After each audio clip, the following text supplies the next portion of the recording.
नमस्कार। 1978 में संविधान में 44वां संशोधन किया गया, जिसमें संपत्ति के अधिकार को खत्म करते हुए उसे विधिक अधिकार में तब्दील कर दिया गया।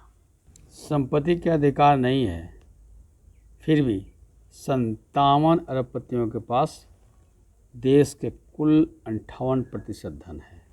संपत्ति का अधिकार नहीं है, फिर भी जमाखोरी का खुली छूट है।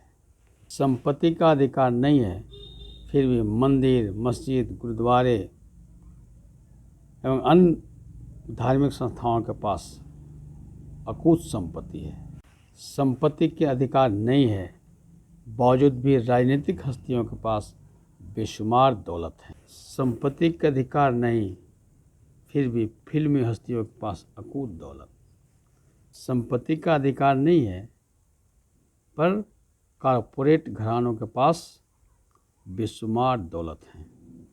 इसका मतलब यह है कि संविधान में 44वें संशोधन करके संपत्ति के अधिकार को आम लोगों से छीनकर कुछ पूंजीपतियों और बड़े हस्तियों के हाथ में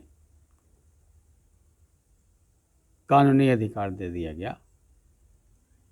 इसलिए तो कुछ लोगों के पास अरबों खरबों की संपत्ति है, आम लोगों के पास खाने का भी ठिकाना नहीं है।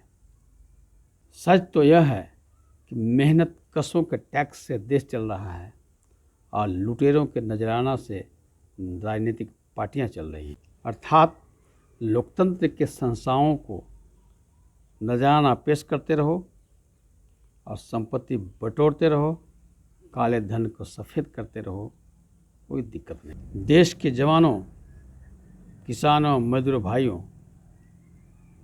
कब तक इस तरह के अन्याय सहते रहोगे? उठो, जागो और अन्याय के विरुद्ध में संग्राम छिड़ो। न्याय भीख मांगने से नहीं मिलता है, गिड़गिड़ाने से नहीं मिलता है, अधिकार मांगने से नहीं मिलता है, छीनना पड़ता है।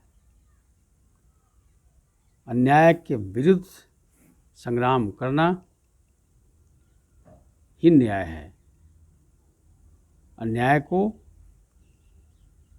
बर्दाश्त करते रहना बहुत बड़ा पाप है।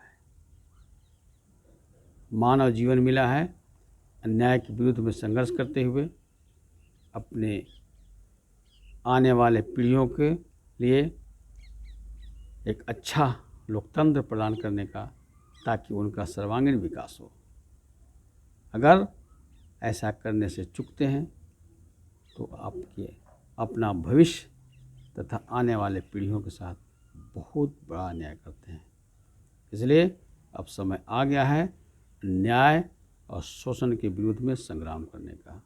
अब समय आ गया है पूंजीपतियों के खिलाफ लगातार जंग छेड़ने का।